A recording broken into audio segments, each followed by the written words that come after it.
मला कळत नाही, मीच तिच्यावर संस्कार करायला कमी पडलो का?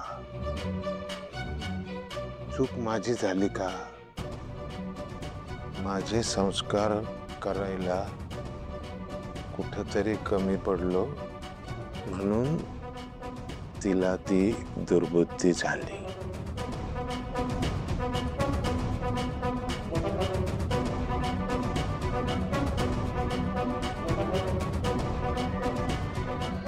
हिचा बाप म्हणायची सुद्धा लाज वाटते मला. मी कुठं चुकलो हे मला कळत नाही. पण आता जगाला जेव्हा ही गोष्ट कळेल तर लोक म्हणतील किर्लोस्करांच्या पैशावर डोळा ठेवून मारुतीनं पारूचा वापर केला. आईल्या मॅडम, श्रीकांत सर मला त्यांच्या घरातला सदस्य मागतात. हा त्यांचा मोठेपणा आहे. त्यांच्या मोठेपणाचा गैरफायदा घ्यायचा नसतो. हे माझी पारू विसरली. माझ्या मुलीला काहीच कळत नाही. तिला लाख वेळेला समजून सांगितलं की बाई, की आपल्या ओंजळीत समुद्र येत नाही, मावत नाही. पण नेमकी ती आपली पायरी विसरली आणि नको ती चूक करून बसली. जेव्हा जगाला हे कळलं तेव्हा सर्व जग माझ्या तोंडात शेण घालल. माझ्याकडे बोट दाखवतील, नाही नाही ते बोलतील. मला ते सहन होणार नाही. अहिल्या मॅडम ज्या नजरेनं माझ्याकडे बघतील ती नजर मला झेपल का?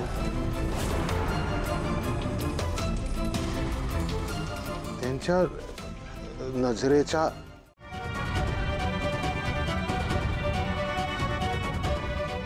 मला माफ कर सुमन. मी तुझ्या पोरीला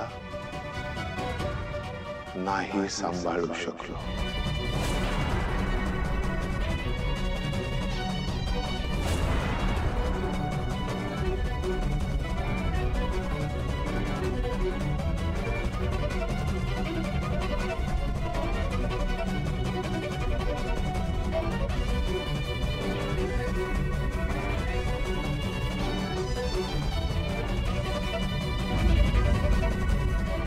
तुला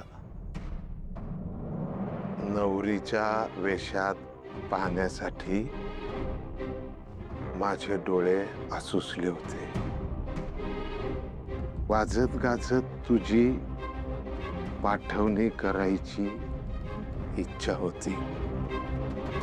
पर तू काळजी करू नको. तुझी पाठवणी मी करणार, ती पण कायमची. मला माफ कर. माझा नाईलाज आहे. लहानपणी तू ज्या खांद्यावर खेळली ना, त्याच खांद्यावर तुझी तिरडी उचलावी हे माझं दुर्दैव आहे. पण मला हेच करावं लागलं.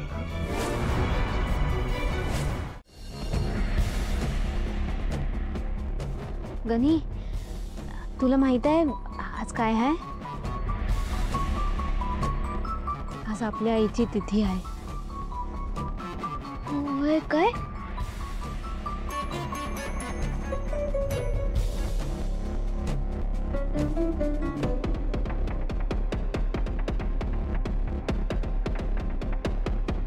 आयडिया. मग तू आज पण दरवर्षी सारखी खीर करणार ना? म्हणजे काय, तुला खीर आवडते ना लय? वय वय, कर कर. मी कामाकरता बाहेर जाणार आहे. मला यायला दुपारी थोडा उशीर होईल.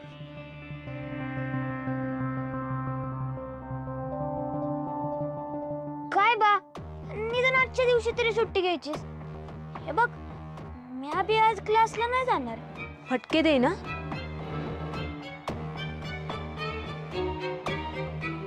गणी, हे बघ, चुपचाप क्लासला जाऊन ये. बाळा, तू संध्याकाळी परत आलास ना की करू ना आपण आपल्याला काय करायचं आहे ते. आणि आज मी भी बंगल्यातली कामं लवकर आटपून घरी येणार.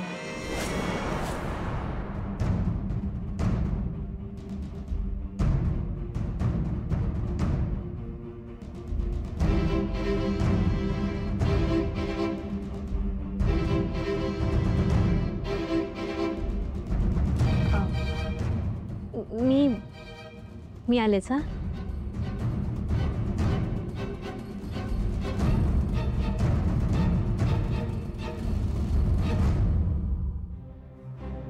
एवढी गोड मुलगी आहे माझी, परत तिचा गुन्हा लय कडू आहे. या गुन्ह्याला माफी नाही. आजच मला काय तो निर्णय घ्यावा लागेल.